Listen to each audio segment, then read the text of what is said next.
Olá, aluninhos! Tudo bom? Vamos continuar aí falando sobre o nosso sistema tegumentar. Nessa segunda aula, a gente vai começar a ampliar aí o nosso campo dentro da área da farmácia, estudando agora os fármacos que estão correlacionados a esse sistema. A gente já viu um pouquinho a anatomia, a fisiologia, como ele se apresenta, quais são os problemas de saúde que estão ligados aí nele, né, as patologias mais conhecidas, né, que mais acontece, e hoje a gente vai começar a estudar, né, essas patologias e como tratar ela farmacologicamente, quais são os fármacos que a gente usa, que é do nosso interesse em relação na área da farmácia, né. Então essa é a nossa aula, né, que é a aula 2, a gente vai continuar falando do sistema tegumentar, só que agora correlacionando os fármacos que estão ligados às patologias desse nosso sistema. Aqui o nosso módulo, né, que é o tegumentar muscular e ósseo, lembrando que a gente vai entrar no muscular e no ósseo ainda, começando do básico da anatomia, mas hoje a gente vai dar continuidade àquela aula lá que a gente iniciou sobre só o sistema tegumentar, tá? Então, para a gente começar a falar, vamos fazer um relembre aí, dar uma relembrada de tudo que a gente viu em relação à parte da anatomia, fisiologias, quais são as patologias, né, o que é que mais acontece, para que a gente possa realmente entrar aí na aula de hoje. Então, ó, só para a gente dar uma lembrada, vocês lembram lá como é que é formada a nossa pele, o nosso sistema tegumentar? Ela é formada em 3 camadas, né? A epiderme, a derme e a hipoderme. Nessas camadas, cada um tem suas características, tem seus anexos do sistema tegumentar, da própria pele que estão ligadas dentro lá da derme, que é aquela parte vascularizada, tem a parte da hipoderme. Então, a gente estudou parte por parte e entendeu um pouquinho como funciona cada um. Tá? Então, só para lembrar, o sistema tegumentar é a nossa pele e seus anexos, glândulas, né, a unha, os pelos, os poros, tudo isso faz parte do nosso sistema tegumentar. E aí a gente estudou, né, parte por parte dele. A gente também viu para que ele serve, quais são as suas principais funções. E aí a gente tem aqui proteção contra os raios ultravioleta, barreira contra infecções. Então ele serve como barreira para poder evitar, né, que alguns micro-organismos venham se estabelecer e criar infecções nesse sistema. Regulação da temperatura corporal, então ele vai regular quando está muito frio, vai manter a temperatura, quando está muito quente, vai liberar e assim vice-versa, para poder controlar a temperatura interna com o meio. Então, remover produtos de excreção, de via que também é um meio de excreção, né, a parte da pele, a gente libera até fármacos mesmo através do nosso sistema tegumentar. Produzir a vitamina D, né, através de estímulos, lógico, de raios ultravioletas, e o tato, que também fica aí na parte do nosso sistema tegumentar, na parte mais extrema da nossa pele. Nós vimos também que existe aí, né, algumas patologias que estão correlacionadas a esse sistema. E aí eu tentei apresentar para vocês a que mais acontece, que são as micoses, seja por fungos, né, ou por bactérias, que são oportunistas, que vão aproveitar naquele momento, e também as acnes, que são as mais comuns, é que todo mundo já deve ter tido, ou que um dia na vida aconteceu, por algum distúrbio hormonal, ou por passar realmente a pele muito oleosa, enfim. Independente de quais os motivos, a acne é o mais comum, né? Os adolescentes têm muito acne por causa justamente da parte de mudanças hormonais no corpo, a gente fala um pouquinho deles, e essa aula aí para a gente aprofundar essas patologias e como tratar essas patologias farmacologicamente. Quais são os fármacos que estão aí correlacionados a esses problemas de saúde que a gente já deu uma prévia aí sobre eles, né? A gente já viu um pouquinho sobre eles e o que é que a gente pode aí estar falando mais em relação a essas patologias e qual o tratamento, quais os fármacos que a gente está mais utilizando. Então, para a gente já passou essa parte de lembrar, todo mundo já deu aquela lembrada. Quem ficou em dúvida em alguma coisa, vai lá na aula anterior e pega, eu não lembro como é que é a derme, o que é que tinha na derme, ou como é que a glândula era ligada. Vai lá e dá uma olhadinha na aula e tira a dúvida. Que agora a gente vai começar realmente a entrar nos fármacos e onde eles vão estar agindo. Tá? Então, ó, a primeira parte que a gente falou das patologias foram as micoses, né? As micoses são as mais comuns das doenças relacionadas à pele e à derme. A gente viu que tem outras, lógico, mas que as mais comuns são as micoses e as acnes. Por isso que a gente vai se ater aí realmente a elas e ver quais são os fármacos, como é que funciona o mecanismo desses fármacos atuando aí, né, para poder fazer um tratamento dessas patologias. Então, no caso das micoses, logo de cara a gente tem que entender que são infecções causadas por fungos que vão atingir a pele, tá? As unhas e o cabelo. Então, toda a parte do sistema tegumentar, sistema tegumentar completo, além dos seus anexos, as unhas e os pelos. Também são atingidos também por esses fungos que vão criar aí, né, algumas patologias que a gente chama de micose. São vários tipos de micoses diferentes que a gente vai ver, até de questão de profundidade em relação às camadas da pele. Então, ó, só para a gente ver como se classifica aí, né, essas micoses, como eu falei, são vários tipos de micoses diferentes, vários tipos de fungos diferentes que vão estar fazendo essas infecções, já que hoje a gente tem mais de 100 mil de fungos classificados, mais de 1.300, e 100 deles são patogênicos aí, e só 50 é que atinge aí os nossos humanos. Outros atingem animais e outras partes também. Mas para os humanos, a gente tem em torno de 50 aí que estão atingindo, que é o que a gente estuda, né? E faz o levantamento dos fármacos para poder estar trazendo tratamento para esses tipos de patologias causadas por esses fungos. Então, existem vários tipos de micoses. Existem as micoses superficiais, que vão acometer a parte mais externa, mais superficial do nosso sistema tegumentar, da nossa pele, né? Também atinge aí os pelos. Então, por ser mais externo, mais superficial, ele vai entrar nessa parte de micoses superficiais. A gente vai ver alguns fungos que estão levando a tipo de patologias. E quais são as patologias de tratamento desse tipo de micose? São as micoses superficiais.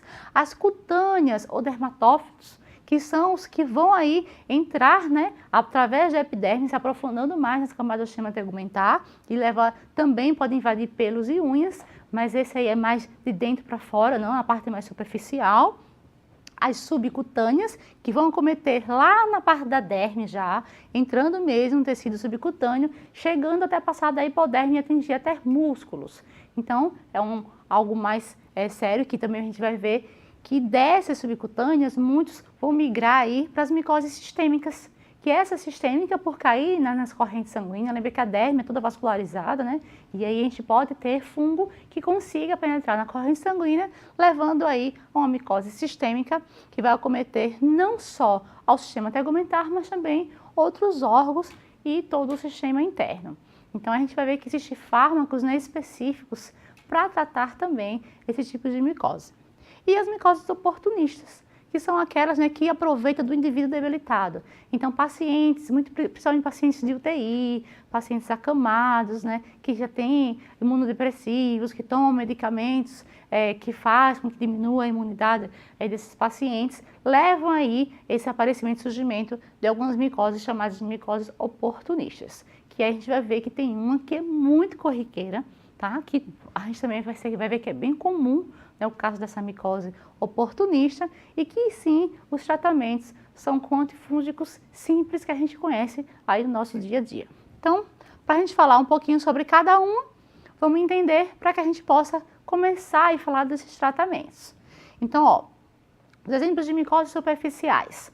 Eu falei que as superficiais vão atingir a parte mais externa do nosso sistema tegumentar, da nossa pele, e atingir também os pelos, que estão mais na parte externa do nosso sistema. Então, a gente vai ter pteríase vesicolo, vai ter astíneas, vai ter candidíase e vai ter também a onychomycosis. Eita, cada nome feio, né? Daqui a pouquinho a gente vai entender e vai ver até nomes bem comuns que vocês no dia a dia, isso aí eu já ouvi falar. Pronto. Vai ficar bem fácil de vocês entenderem, mas são os nomes científicos que é importante que a gente que seja da área da saúde saiba, né, conheça, para que realmente entenda quando chegar um laudo, alguma coisa, paciente, portador de pteríase vesicolo, necessitando de medicamento tal. Então você já vai saber do que se trata, tem que conhecer realmente o nome científico aí da patologia. Tá? Então, a gente vai ver que essas são superficiais, todas elas vão atingir a parte mais externa, algumas, como a candidíase é oportunista, então muitas das micoses elas vão se fundir entre as suas características, entre suas classificações, posso ter mais de uma classificação. Então, candidíase ela é uma micose superficial e oportunista. Também pode virar sistêmica. Então, quando chegar lá, a gente vai ver que ela também pode, além disso, aprofundar e ser uma sistêmica. Então, a gente pode ver que essa exemplificação assim, de micose superficial é o primeiro nome, porque ela acontece mais na região da superfície, mas pode acontecer também em outras, e aí ser classificada como subcutânea, né, como cutânea, como sistêmica, de acordo de onde ela está aí se manifestando seus efeitos da própria patologia. Então, é uma forma comum só da gente classificar. Então, vamos começar a falar da pteríase, né, vesicolo, que é muito comum, especialmente em jovens, né, que a evolução dela é bem crônica e é recorrente. Então, muita gente já viu, pelo menos alguém com pteríase ou já teve a pteríase, né, que é nada mais do que o pano branco. Então, o pano branco, aquelas manchinhas descoloridas, né, que parece que estão engelhados naquela região, mas que não dói, nada, no máximo coça, pode irritar, sentir uma coceira, é nada mais do que a pteríase vesicolo, que é aí uma patologia que é causada por um fungo, é uma micose superficial causada por um dos fungos, que é o fungo Malacésia, e esse fungo é que leva aí essa patologia, né, tão conhecida, que é o pano branco. Muitas vezes essa micose também pode ser conhecida como micose de praia, porque as pessoas vão à praia, se não tá verão, casa de praia, todo mundo junto, quando volta ou da piscina, tá lá com pano branco. Tem gente que diz, isso pega, né, passa de um para o outro. Na verdade, o fungo, quando ele está exposto, ele pode ficar realmente em contato, né, numa toalha ou no algo assim, mas você só vai adquirir realmente se tiver essa oportunidade de se manifestar aí na pele. Então, muitas vezes, a pessoa tem que estar com aquela predisposição, com imunidade principalmente baixa, para que venha aí ter, né, essa revelação da patologia, que a gente chama que é a presença aí dos panos brancos através dessa micose, tá? Então, indivíduos com pele oleosa são mais suscetíveis, apresentam esse tipo de micose, né, que também é conhecida como um pano branco ou micose de praia. Então, pessoas que têm a pele mais oleosa tendem a ter patologias relacionadas com esse tipo de fungo, né, e levar aí ao aparecimento da pteríase vesicolo. Só para que a gente tenha em forma de visão, que fique mais fácil, né, a gente pode ver aqui, veja que ela fica mais na parte superficial, que a gente consegue ver a olho nu, e ela aparece como umas manchinhas brancas mesmo, né, em toda a região do corpo, braços, mãos, tronco, costas, principalmente na parte do tronco em si, é que a gente consegue ver mais. Mas também tem no rosto, no cabelo, tá? Então, ela comete todas as partes do corpo. Não tem uma parte específica para que se tenha pteríase, não. E ela pode acontecer em todas as partes, tá? Tem uma também chamada de pteríase rósea, que ela é com a coloração roseada, sem ser com essa coloração branca, que chama de pano branco. Mas é da mesma família, tá, desse fungo aqui, o Malacésia. Só para a gente saber que existem variações também, né? Mas também vai ter tratamento. Vamos falar do tratamento geral daqui a pouco, porque a maioria dessas micoses, né, essas patologias que estão correlacionadas aí ao sistema tegumentar, são tratadas com a mesma classe de medicamentos. Então, a gente vai falar do tratamento em geral, porque eu vou falar diretamente da classe de medicamentos para tratar micoses em geral, tanto superficial como sistêmica.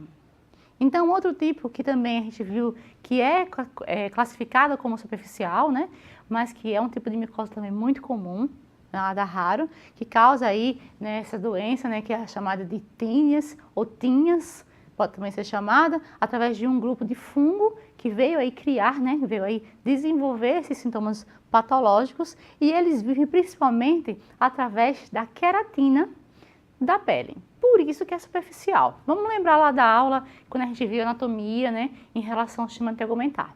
A gente viu que a nossa epiderme, né, que é o nosso sistema, lá, nossa primeira parte do nosso sistema tegumentar, né, a primeira camada, que é um sistema estratificado, ele é formado exatamente através de placas, né, onde tem queratina. Então, por isso, como ele se alimenta da queratina, ele vive da queratina, ele fica mais aí na parte superficial. Tá? E atinge também, principalmente, a pele e os pelos e as unhas, que são formados nas extensões da própria queratina. Então, os fungos podem ser zoofílicos, que são encontrados no reino animal. Então, entre animais, gato, cães, a gente também encontra esse tipo de aparecimento, de patologia. Tá? Geofílicos, encontrados no próprio solo. A gente pode encontrar manifestações em plantas e no solo através desse fungo. E antropofílicos, que são encontrados nos homens. Tá? Mais comum que desse tipo de patologia ocorra na época, assim, na fase infantil, na fase de criança. Então, é mais fácil a gente conseguir que se manifeste, né, essa patologia quando a gente ainda é criança.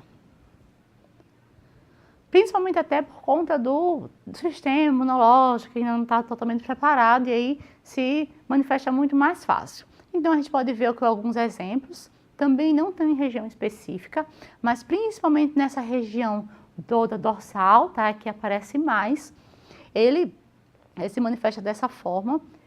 Tem sintomas característicos, principalmente de ser irritante, tá? Causa muita coceira, incômodo, é quente, e aí leva, né, o paciente a ter todos aqueles incômodos, fora que só a aparência também, muitas vezes, incomoda só em ver, né, esse tipo de patologia, e aí, lógico que tem que fazer o tratamento para que fique livre, mas a maioria dos tratamentos desse tipo ainda são tópicos, tá? A gente vai ver que a maioria desses aí a gente consegue resolver com tópico, porque são superficiais. Como a gente viu, né, a nossa pele, a gente vê as nossas camadas, tudo que for na parte mais superficial, os medicamentos tópicos são melhores, porque não precisa que ele seja absorvido para que ele chegue lá, né, numa outra camada para poder fazer o seu efeito. Então, eu posso estar usando aí um medicamento tópico. Então, outro que eu falei que é bem comum, né, que também é considerado como superficial, mas que pode ser classificado aí como oportunista, como sistêmico, dependendo da sua manifestação, é a candidíase. Tá? Ela é uma infecção pela cândida, que é um tipo também de fungo que compromete isoladamente ou em conjunto a pele, mucosas, os próprios pelos e as unhas. Então, ela pega todas as partes, além também das mucosas que a gente não tinha visto aí. Tá? Então, ela vai pegar tudo, ou uma só parte, ou toda de uma vez. Então, às vezes, a gente pode ter cândida em várias partes do corpo. Então, pode aparecer esses sintomas em várias partes do corpo. Né? É um fungo que é oportunista, então, quando as pessoas estão aí imunocomprometidas, né, tende aí a aparecer, né, com esses sintomas da cândida mais facilmente, né, com baixa imunidade, com o uso prolongado de antibióticos, pessoas que são portadoras de diabetes mellitus, ou em situação de umidade e calor, porque todo fungo precisa e gosta de umidade e calor para se reproduzir. Então, a forma de se reproduzir. Por isso, quando a gente fala lá, na toalha, ele pode ficar, na toalha molhada, atrás da porta, porque realmente é um meio de proliferação do fungo. Então, ele gosta da umidade e gosta do calor. E isso faz com que ele se prolifere. E aí fica muito mais fácil a transmissão realmente. Então, nesses casos, principalmente de alguns oportunistas como a cândida, é perfeito, né, para que ele venha aí fazer as suas manifestações. Então, pacientes que têm que são imunocomprometidos e favorece esse ambiente para a reprodução do fungo, tende aí a ter mais facilidade a ter manifestação da patologia relacionada com esse tipo de problema, tá? Então, aqui a gente pode ver que existe em vários. Deixa eu pegar essa imagem maior, que essa imagem é boa, porque a gente consegue ver que tem a cândida em todas as partes, não só, essa imagem não está grande, mas eu vou deixar ela no material para vocês, e vocês vão ver que nessa figurinha aqui, eu quero que vocês prestem atenção, tá? Quando vocês pegarem o material de vocês, que esse aqui, o vírus da cândida, ele pode se manifestar em todas as partes do corpo, tá? Tanto localmente, como superficial, como a gente viu que ele é um tipo de micose superficial, né? Como ele pode também fazer as micoses sistêmicas. Então, ele pode fazer micose sistêmica atingindo órgãos, ele pode fazer sistemas completos, como o sistema reprodutor masculino e feminino, tá? Além de também pele, a unha, a mucosa, a gente vê que ele também atinge aí a boca.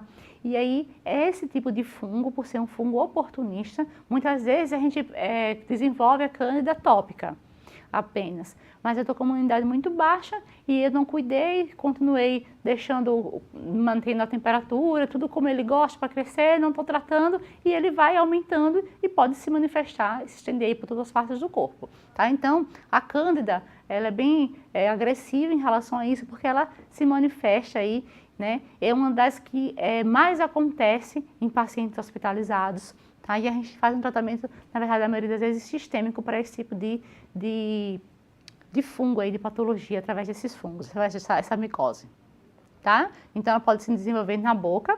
E por que a gente fala até que ela é oportunista? Porque o próprio fungo, esse próprio fungo, a gente tem muitas vezes na própria pele. Então, a gente tem ele, porque a gente tem vários micro-organismos na nossa pele, né? E esse fungo é um deles. A gente tem ele na nossa pele e, se dependendo da nossa situação imunológica, ele pode estar manifestando, né, alguns tipos de patologia, como as micoses. Um outro tipo também muito comum, né, que a gente vê, como eu falei agora, em relação às patologias que mais ocorrem, é a onicomicosis, que são as micoses que vão cometer justamente as unhas.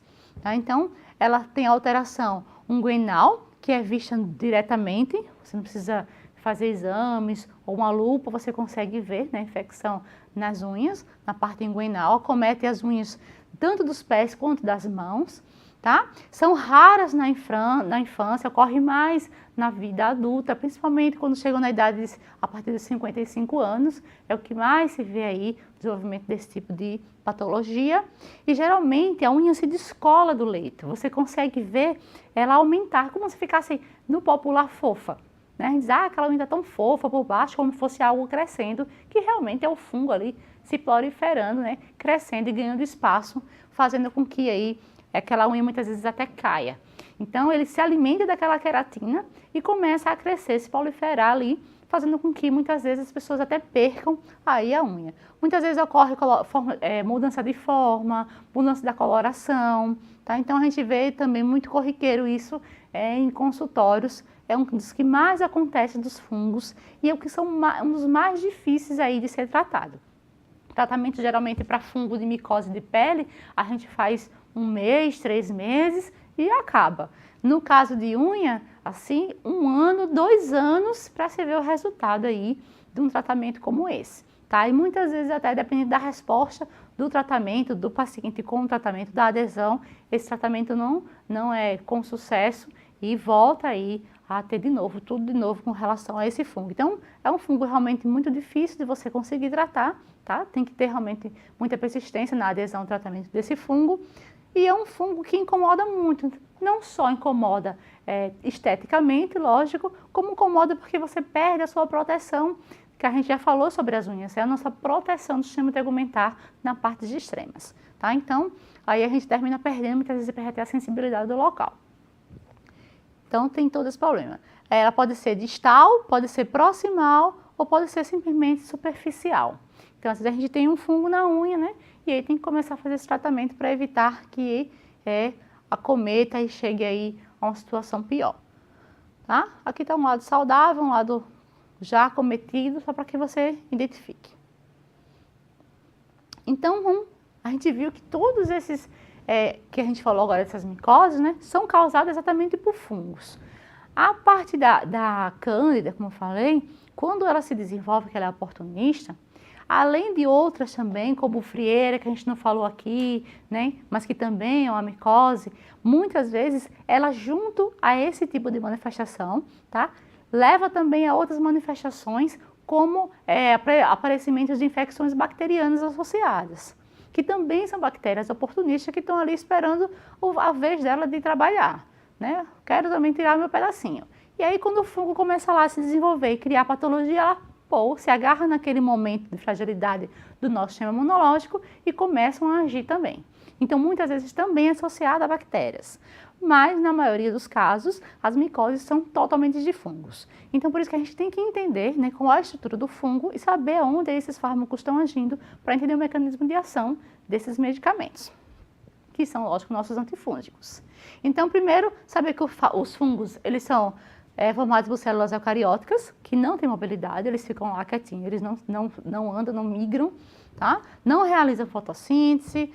Existem milhares de espécies, como eu falei, e 50 só são patogênicos aos seres humanos através do comensalismo, ou seja, ele fica ali se alimentando, né, só na boa vida, enquanto a gente está cedendo para ele recursos para que ele possa se proliferar e crescer. Tá? Existem vários tipos, leveduras, bolores, ínfas, entre outros, e os dimórficos, que são os que mais acometem aí, né, aos seres humanos, que os dimórficos quer dizer que ele pode ter qualquer forma. Ele pode ser uma levedura, pode ser um bolor, pode ser uma ínfa, pode ser um filamento. Então, são fungos, né, que vão estar aí acometendo patologicamente a nós, os humanos. E ele vai depender, a sua patogenicidade depende do nosso sistema imune, tá? Então, para que o fungo ele vá se manifestar infecções de micoses no nosso sistema tegumentar, vai depender exatamente com essa relação do sistema imunológico do hospedeiro com a patogenicidade e determinação do fungo. Então, tem fungos que são mais agressivos em relação à sua patogenicidade. Então, esse precisa só que eu espirre, para a minha imunidade seja um pouquinho só abaixo, para que ele venha aí se manifestar. Outros, não, esperam realmente que todas as minhas defesas estejam baixas para que ele consiga aí se manifestar. Então, vai depender muito dessa relação, sistema imunológico e patogenicidade. Então, muitas foi aquilo que eu falei em relação à praia. Às vezes você está na casa de praia com todo mundo, não vamos pegar na toalha de ninguém não, porque eu posso pegar pano branco. Nem sempre isso acontece, tá? Lembrar que a relação está de acordo com o seu sistema imunológico também. Então, não é só porque você pegou em algo que outra pessoa tem um fungo que vai passar para você. Tá? Então, pode passar, professora? Pode. Também é mito você que não pode passar. Pode passar. Mas vai depender dessa relação do teu sistema imunológico e da patogenicidade aí do fungo em relação a desenvolver ou não a micose. Tá? E eles podem fazer adesão superficial, colonização dos tecidos e até atingir a circulação sistêmica. Então, como a gente falou da cândida, existe fungo que ele faz uma adesão superficial, começa a fazer a sua manifestação e aí ele pode ir aprofundando, fazendo colonização dos tecidos, até chegar à corrente sistêmica e fazer aí as manifestações em órgãos e sistemas inteiros e aparelhos inteiros, tá? E levar aí um problema sério que pode causar o óbito do paciente. Então, vai depender muito da patogenicidade desse fungo e muito também do sistema imunológico e se tem ou não tratamento específico para aquele tipo de patologia. Tá? Então, por isso que a gente tem que entender bem como é que funciona aí essa parte patológica. Então, o fungo, ele é composto principalmente pela parede fúngica, né? E membrana, a parte interior e seu núcleo. O que mais a gente tem que entender nessa parte, o que é mais importante da parede fúngica é a sua estrutura de membrana plasmática, onde tem o ergosterol. Esse ergosterol é o alvo da gente de farmacológico. Muitas drogas vão atingir aí o ergosterol. Tá? Também tem quitina, tem glicato, tanto 1,3 como 1,6-beta. E a gente vê que esses aí são pontos onde os nossos fármacos vão estar atuando. Tem fármaco que vai direto lá no DNA e manda o fungo se matar. Puf, aí ele vai lá e se mata.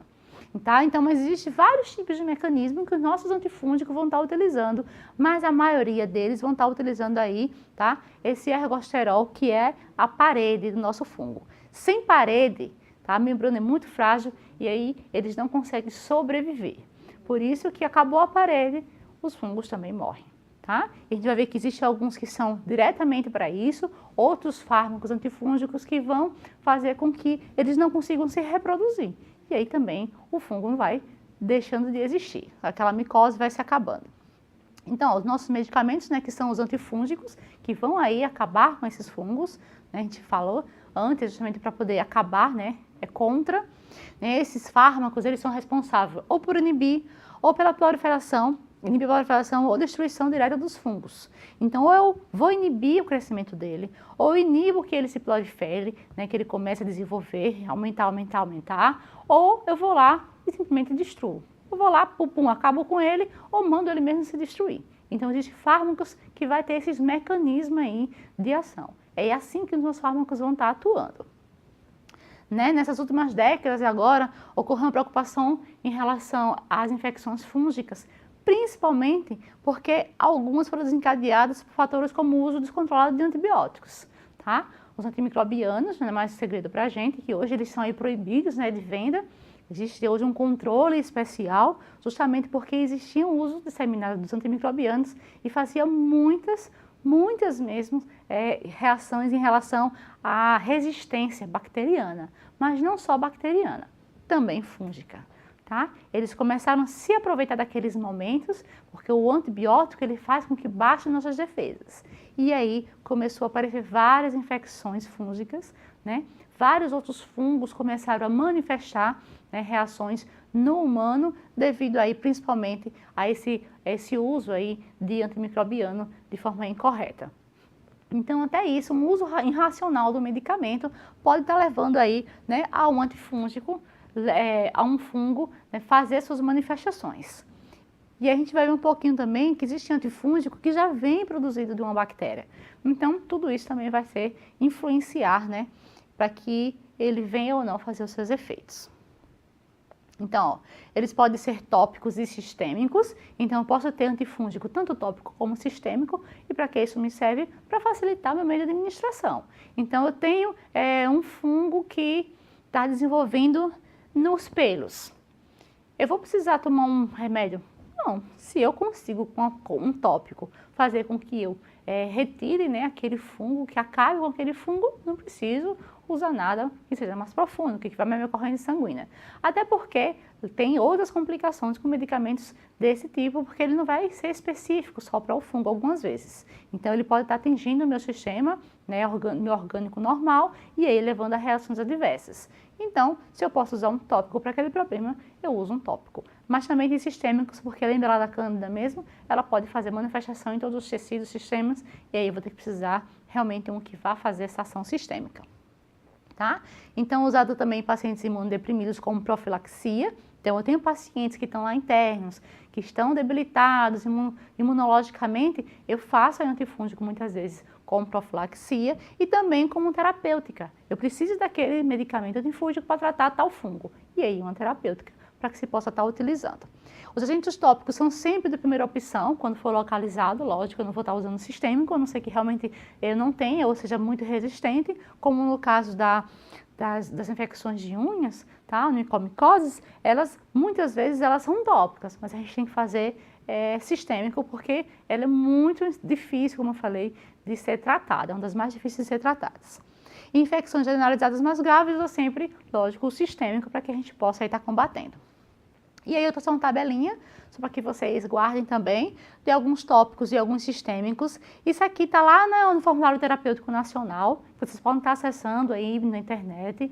É um formulário gratuito, onde vocês vão ver vários medicamentos, né, disponíveis. Só tem o Sistema Único de Saúde, tá? Mas aí já tem uma gama de medicamentos, onde vocês vão conhecer dosagem, posologia direitinho, as indicações, reações. E aí eu consegui listar os tópicos e os sistêmicos para ficar mais fácil de vocês entenderem, ou pelo menos conhecerem quando olhar um medicamento. Um cetoconazole ele é tópico, mas o cetoconazole também pode ser sistêmico.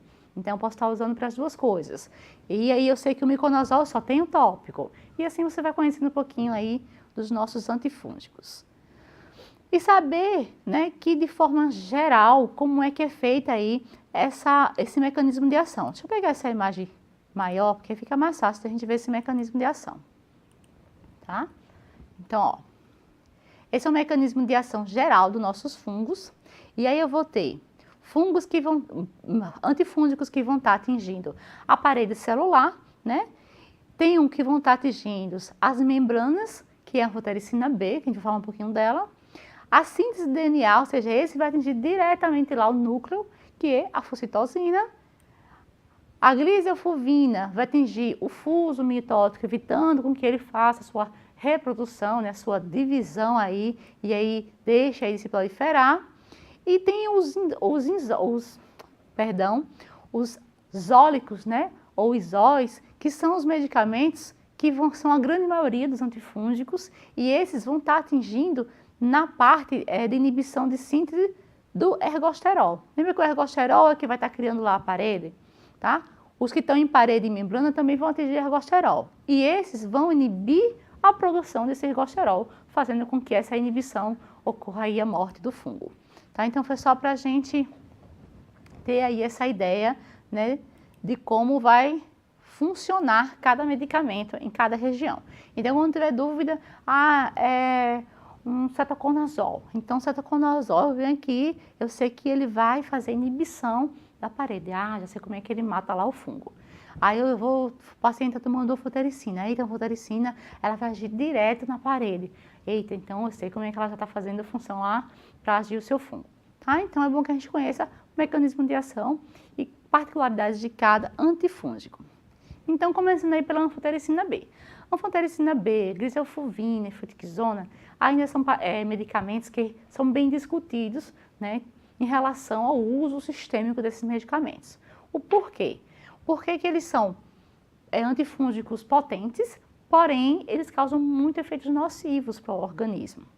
E a gente ainda usa esses tipos de medicamento porque realmente para alguns tipos de fungos, por serem muito agressivos, esses fungos em relação às patologias voltadas para uso seres humanos, é melhor que a gente combata aí realmente com um medicamento desse. Então, é aquele custo-benefício que tem que ser analisado quando se é feito aí uma prescrição do medicamento desse.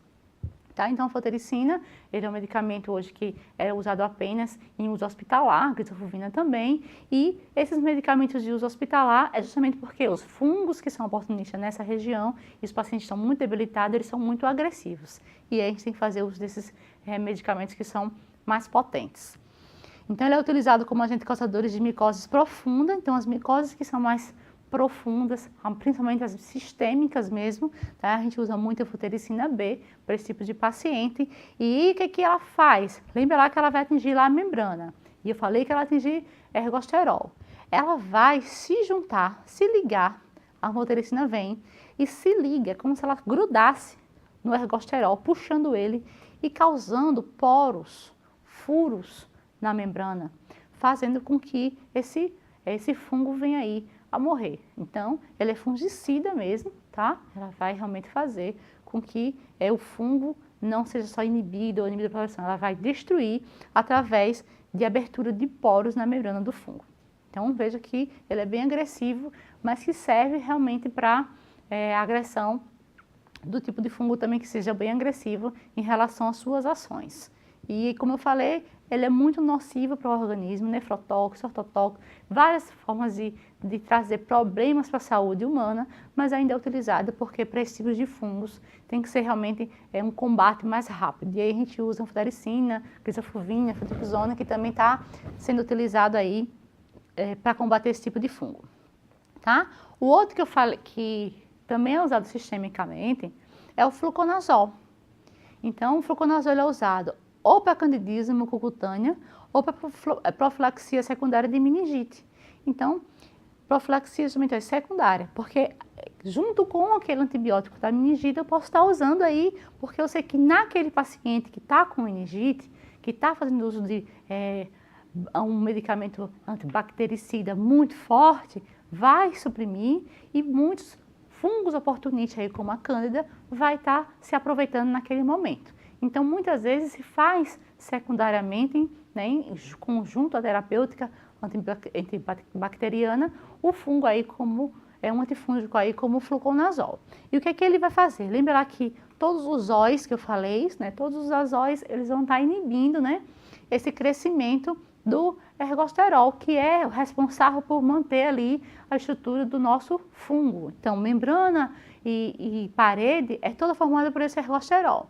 Então, ele vem aqui na cascata bioquímica da produção do ergosterol e vai no meio dela, já no finalzinho da cascata, inibir a enzima que faria a conversão e a produção desse ergosterol. Então, não tem ergosterol, não tem proteção, meu fungo morre pela inibição da produção da sua proteção principal, que é o ergosterol. Tá? Então, é o que ele faz e todos os azóis vão fazer esse mesmo mecanismo de ação. Vão estar agindo aí diretamente nessa parte do ergosterol. Então, eles vão inibir um componente importante que vai fazer com que a membrana se desfaça e fique exposta e esse fungo venha aí morrer. Tá? Então, ele tem toxicidade de mamíferos bem reduzida, por isso que ele é amplamente utilizado. Outra que a gente também, que eu falei há pouco, é a flucitosina. Ela também é usada apenas em uso hospitalar, junto com a glicerfovina, junto com a anfotericina B, porque essa é agressiva a seres humanos. O mecanismo de ação dela é diferente dos outros. Ela é a única que consegue ultrapassar diretamente a barreira e chegar lá no núcleo do DNA, no núcleo do fungo, e a nível de DNA modificar a sua estrutura, fazendo com que aquele fungo venha a deixar de sintetizar algumas substâncias que sejam importantes para ele, ou até mesmo produzir efeito de apoptose, que é morte espontânea, fazendo com que ele vá lá e, pum, se mate. Vá lá e estoure, vá lá e faça alguma coisa. Então, ela vai lá e faz essa função diretamente, modificando aí o DNA do fungo. Tá? Como ela é muito agressiva e nociva aos humanos, também é usada apenas em uso hospitalar. Um outro que a gente estava falando, que aí já começa antifúngico tópicos, é o cetoconazol. Lembrando que o cetoconazol ele pode ser tópico ou pode ser sistêmico. Eu posso estar usando ele das duas formas. Por que eu coloquei aqui ele como tópico? Tá? Porque, primeiro, ele tem uma ação muito grande em relação ao nosso citocromo P450, que é o citocromo que faz todo o metabolismo praticamente do nosso fígado. Então, tudo que passa pelo fígado para ser metabolizado, a maior parte dele passa por células aí desse citocromo P450, tá? Então, quando eu tenho uma influência muito grande sobre essas células, sobre essas enzimas, né, então eu tenho aí tanto negativa como positiva. No caso do citoconazol, eu tenho muitas negativas em relação a esse tipo de ação. Então, eu tenho muitas reações adversas a esses medicamentos. Então, ele foi o primeiro a ser usado de forma oral, tem um grande espectro de ação, resolve muito, mas que muitas vezes, por ter essa ação também voltada em relação ao nosso sistema enzimático, metabólico do nosso fígado, se evita fazer sistêmico e tenta fazer o máximo possível aí dele tópico, tá? Então, para algumas micoses, principalmente as superficiais, tenta-se fazer o máximo possível de cetoconazol tópico. O miconazol, ele é só usado topicamente, ele não tem forma sistêmica dele, tá? Devido justamente à sua toxicidade, ele também é muito tóxico para as células humanas, então ele não é feito, só é feito topicamente. Ele é ativo contra todos os tipos de fungo patogênicos existentes hoje, que são os oportunistas, exceto para esses dois, Aspergillus e esse Ficomicetes. Então, são dois tipos de gêneros que ele não vai ser aí sensível a esse miconazol. Mas todos os outros até agora testados são aí sensíveis e pode ser usado miconazol para tratar esse tipo de micose. As nistatinas, né, que também são estatinas, né, que também vão estar fazendo tanto oralmente como topicamente. Mesmo oral, às vezes a gente diz assim, faça bochecha ou passe na boca da criança quando apresenta o famoso sapinho, né, que é a cândida oral, e aí diz, faça, mas se ele engolir, não vai ter problema, tá? Porque ele mesmo, após ser ingerido, ele não faz absorção sistêmica, ele vai fazer efeito local. Então, a gente não tem absorção com a nistatina, mesmo estando no trato intestinal, tá? E tem indicação para cândida esofágica, exatamente essa cândida que se manifesta na boca, que a gente chama de sapinho, né? E é contraindicado, nesse caso, para profilaxia em pacientes imunodeprimidos, porque ela não serve, não tem tanta potencialização assim para esse tipo de ação. Ela é restrita ao tratamento de infecções cutâneas e mucosas, tá? Então, não comete muito outros tipos de sistema, outro tipo de micose em outros tipos de sistema, e principalmente em voos superficiais por causa da cândida, por causa do fungo da cândida. Tá? Outros fungos que vão causar micose aí respondem também, mas não respondem com tratamento específico, né, e com sucesso, por isso que não se utiliza muito a nistatina. Aí hoje a gente vê muita nistatina assim, em uso de cremes vaginais, porque é onde se manifesta mais as cândidas, na própria fralda, em pomadas de fralda para assadura, que ali também é manifestação de cândida, na parte oral, é a solução líquida, que também são manifestações de cândidas esofágicas. Então, quando realmente o assunto é manifestação tópica pela cândida, a nistatina é a primeira escolha, tá? E para outro tipo de fungo aí, a gente não está utilizando tanto. Então, para atingir aí esse foco da infecção. E aí a gente vai continuar, né? Só que na próxima aula, falando mais sobre os fármacos que atinge. Lembra que a gente falou das patologias, né, que atingem o sistema tegumentar, que são as micoses e as acnes vulgar, que são as mais comuns. 80% da população já apresentou casos de acne, a gente vê que acontece muito em algumas fases da vida, e a gente vai tratar, né, de quais são os fármacos que a gente pode estar usando topicamente ou sistemicamente para tratar esse tipo de infecções, né, de patologias que estão atingindo nosso sistema tegumentar também. E a gente vai continuar aí nosso assunto na próxima aula, e eu quero que vocês tenham bons estudos, verifiquem, peguem lá esses fármacos, faz uma planilhinha, fármacos difusos sistêmicos, tópicos, qual a ação desse. Aí fica muito mais fácil se vocês aderirem aí ao conhecimento em relação aos fármacos voltados para o sistema tegumentar. Tá bom? Então fica a dica, eu espero que vocês estudem. Vou cobrar aquela tarefinha lá da última aula, não esqueci, viu?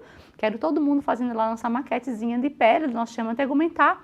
E na próxima aula a gente continua aí sobre as patologias e os fármacos que estão correlacionados a elas. Até a próxima aula.